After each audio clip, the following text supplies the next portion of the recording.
आज 18 अप्रैल है, दिन शनिवार है। ये जानते हैं बिहार की 30 फटाफट बड़ी खबरों को। और इस न्यूज को आप किस जगह से देख रहे हैं हमें कमेंट बॉक्स में जरूर बताएं। मुख्यमंत्री सम्राट चौधरी को जान से मारने की धमकी का मामला सामने आया है, जिसमें आरोपी ने सीएम हाउस में फोन कर धमकी दी थी। पुलिस ने आरोपी को गुजरात से गिरफ्तार कर बिहार लाई है। 7 सर्कुलर रोड पर नया बंगला देखने के लिए नीतीश कुमार पहुंचे। बताया गया कि दिल्ली में उनका नया आवास अमित शाह और राहुल गांधी के पड़ोस में होगा, जबकि एक अन्य मार्ग पर उनका एक और नया घर आधा बनकर तैयार है। नई सरकार के गठन के बाद 13 जिलों की जेलों में पुलिस ने एक साथ रेड की और बैरकों व टॉयलेट की तलाशी ली। मुख्यमंत्री ने पहले ही ब्लॉक से लेकर थाने तक सख्ती बरतने के निर्देश दिए हैं। मुख्यमंत्री सम्राट चौधरी ने अपने परिवार के साथ हरिहरनाथ मंदिर में पूजा अर्चना की। वह करीब 20 मिनट तक गर्भगृह में रहे और मंदिर के बाहर पुलिस ने उन्हें गार्ड ऑफ ऑनर दिया। पशुपति पारस का इलाज वेंटिलेटर पर चल रहा है और उनके फेफड़ों का संक्रमण बढ़ गया है। चिराग पासवान उनसे 2 बार मिलने पहुंचे हैं, जबकि उनकी पत्नी ने बताया कि हालत में सुधार है, लेकिन खतरा अभी भी बना हुआ है। अनंत सिंह के जाने दुश्मन भोला को गुजरात से गिरफ्तार किया गया है। उस पर हत्या की प्लानिंग का आरोप है और उससे जुड़ा एक ऑडियो पहले वायरल हुआ था। ईशान किशन को अभिनेता अनुपम खेर ने धन्यवाद कहा है। उन्होंने सोशल मीडिया पर वीडियो पोस्ट कर कहा कि ईशान के अंदर कभी हार न मानने की शक्ति है। विधान परिषद की 2 सीटों के लिए उपचुनाव की घोषणा की गई है। मंगल पांडे की सीट से कुशवाहा के बेटे का चुना जाना तय माना जा रहा है। पूर्णिया में निगरानी विभाग ने एक राजस्व कर्मचारी को 40,000 रुपए घूस लेते हुए गिरफ्तार किया है। इस मामले में एक महिला सहकर्मी को भी पकड़ा गया है। उन्होंने 3.5 कट्ठा जमीन के मामले में पैसे मांगे थे। सुपौल के रेफरल अस्पताल राघोपुर में एएनएम की जगह एक टीचर पति को इलाज करते हुए पाया गया। इस घटना का वीडियो वायरल हुआ है, जिसमें लोगों ने आरोप लगाया कि वह जख्म पर टाके लगा रहा था। नोएडा हिंसा के मामले में बिहार के 2 लोगों को गिरफ्तार किया गया है। बताया गया कि जमशेदपुर एनआईटी का एक छात्र इसका मास्टरमाइंड है और पूरी गतिविधि पाकिस्तान से संचालित हो रही थी। किशनगंज के पूर्व थाना अध्यक्ष अभिषेक कुमार रंजन को सस्पेंड कर दिया गया है। आय से अधिक संपत्ति के मामले में ईओयू ने उन्हें तलब किया था और उनका संबंध निलंबित एसडीपीओ से भी बताया गया है। भागलपुर में एक युवक अपनी गर्लफ्रेंड से शादी की मांग को लेकर मोबाइल टावर पर चढ़ गया। वह करीब 6 घंटे तक 100 फीट की ऊंचाई पर रहा और तब नीचे उतरा जब परिजन दूसरी लड़की को प्रेमिका बनाकर वहां लाए। आज बिहार के अररिया, किशनगंज, पूर्णिया और कटिहार में बारिश के साथ आकाशीय बिजली गिरने का अलर्ट जारी किया गया है। साउथ बिहार और दक्षिण पश्चिमी जिलों में लोगों को भीषण गर्मी का सामना करना पड़ेगा।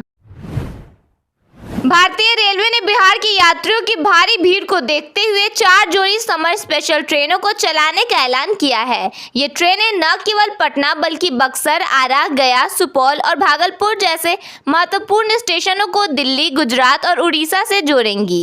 वेटिंग लिस्ट की लंबी कतारों के बीच यह फैसला उन प्रवासियों और यात्रियों के लिए वरदान साबित होगा जो अप्रैल और मई के महीने में घर आने या बाहर जाने की योजना बना रहे हैं।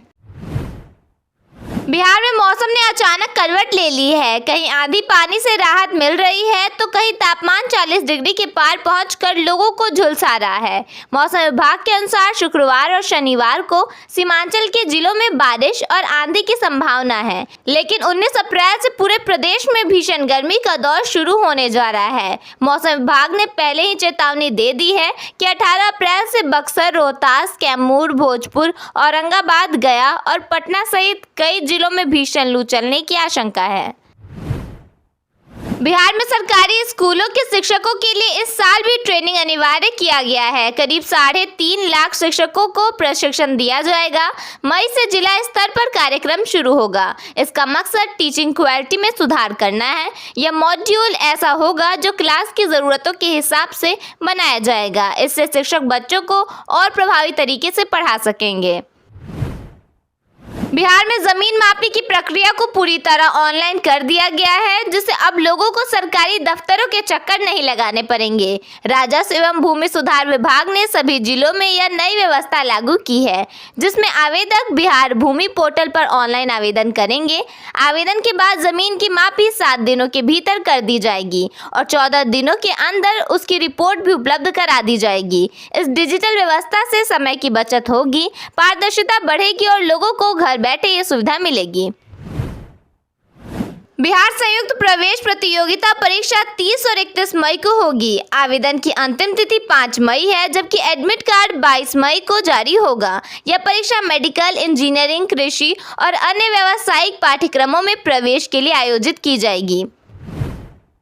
बिहार की नई सरकार बनने के बाद अब सबसे बड़ी नजर कैबिनेट विस्तार पर टिक गई है। पश्चिम बंगाल विधानसभा चुनाव की व्यस्तता खत्म होते ही मंत्रिमंडल विस्तार को अंतिम रूप दिया जा सकता है, जिससे सरकार की दिशा और गति दोनों तय होंगी।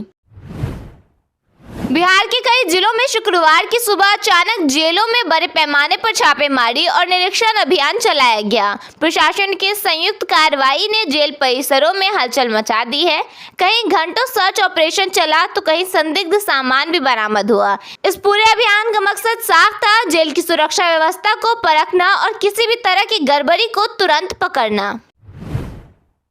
बिहार में आम जनता और सरकार के बीच सीधा संवाद एक बार फिर शुरू होने जा रहा है। मुख्यमंत्री सम्राट चौधरी ने जनता दरबार कार्यक्रम को दोबारा शुरू करने का फैसला लिया है। यह वही मॉडल है जिसे पूर्व मुख्यमंत्री नीतीश कुमार के कार्यकाल में काफी लोकप्रियता मिली थी। बिहार के मुख्यमंत्री सम्राट चौधरी को जान से मारने की धमकी मिली है। आरोपी को गुजरात के सानंद से गिरफ्तार कर लिया गया है। अब उसे बिहार लाकर पूछताछ की जाएगी। पुलिस मामले की गहराई से जांच में जुटी है। बिहार में पश्चिमी चंपारण के बगहा से एक सरकारी स्कूल का वीडियो सोशल मीडिया पर तेजी से वायरल हो रहा है, जिसने शिक्षा व्यवस्था पर गंभीर सवाल खड़े कर दिए हैं। वीडियो में बच्चों से काम कराए जाने के आरोप सामने आए हैं, जिसके बाद शिक्षा विभाग हरकत में आ गया है और जांच की बात कही जा रही है। नीतीश कुमार को दिल्ली के लुटियन जोन में टाइप 8 श्रेणी का सरकारी बंगला आवंटित किया गया है। यह बंगला वीवीआईपी क्षेत्र में स्थित है, जहां कई बड़े नेताओं के भी आवास मौजूद हैं। नीतीश कुमार के नए आवास से लगभग 150 मीटर की दूरी पर केंद्रीय गृह मंत्री अमित शाह का निवास है, जबकि करीब 100 मीटर के दायरे में कांग्रेस नेता राहुल गांधी का भी सरकारी आवास स्थित है। बिहार में शराबबंदी कानून को लेकर एक बार फिर सियासत गर्मा गई है। सत्ता पक्ष के विधायक ही अब इसके नुकसान गिनाते हुए इसे खत्म करने की मांग कर रहे हैं। उनका कहना है कि इससे अवैध कारोबार बढ़ा है और राज्य को राजस्व का भारी नुकसान हो रहा है। बिहार के पूर्णिया में विजिलेंस ब्यूरो की टीम ने रेवेन्यू अफसर और उसकी महिला सहयोगी को 40,000 रुपए रिश्वत लेते रंगे हाथ गिरफ्तार किया है। यह पूर्णिया में पिछले 30 घंटों के भीतर निगरानी विभाग की दूसरी कार्रवाई है, जिसने प्रशासनिक गलियारों में खलबली मचा दी है। हथुआ जीएनएम स्कूल में पढ़ाई के दौरान छात्राओं की शादी पर रोक लगा दी गई है। आदेश के अनुसार नियम तोड़ने पर नामांकन रद्द कर दिया जाएगा, जिससे छात्राओं में चिंता और असमंजस का माहौल है।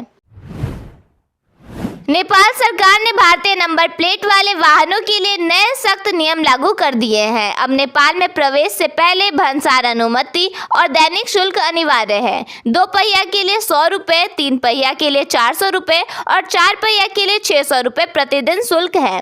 नियमों के उल्लंघन की स्थिति में न केवल आर्थिक दंड लगाया जाएगा, बल्कि वाहनों को स्थायी रूप से जब्त भी किया जा सकेगा। सोन नहर प्रमंडल आरा के तहत सिंचाई व्यवस्था मजबूत करने के लिए 56 करोड़ रुपए की योजना बनी है। यह योजना आरा मुख्य नहर से निकलने वाली वितरणियों और उप वितरणियों के पुनर्स्थापन पर केंद्रित है। इसमें नहरों की सफाई, मरम्मत और पुलों का निर्माण शामिल है। भोजपुर में भीषण गर्मी और लू की आशंका के चलते बिहार स्वास्थ्य विभाग ने अलर्ट जारी किया है। जिले के सभी सरकारी अस्पतालों को विशेष तैयारी के निर्देश दिए गए हैं, जिनमें लू मरीजों के लिए समर्पित वार्ड, 24 घंटे डॉक्टर, पर्याप्त दवाइयां और एम्बुलेंस सेवा शामिल है। लोकसभा में नेता प्रतिपक्ष राहुल गांधी ने महिला आरक्षण से जुड़े बिल पर टिप्पणी की है। उन्होंने कहा कि इस बिल का महिलाओं से कोई संबंध नहीं है। उन्होंने कहा कि यह बिल देश विरोधी है। राहुल गांधी ने एक्स पर लिखा, यह बिल ओबीसी विरोधी और ST/SC विरोधी है। यह बिल देश विरोधी है, दक्षिण, उत्तर पूर्व, उत्तर पश्चिम और छोटे राज्यों के खिलाफ है। राहुल गांधी ने यह भी कहा कि वह किसी का हक नहीं छीनने देंगे और न ही देश को बांटने देंगे। सरकार का तर्क है कि यह संशोधन विधेयक देश में नारी शक्ति को मजबूती देगा।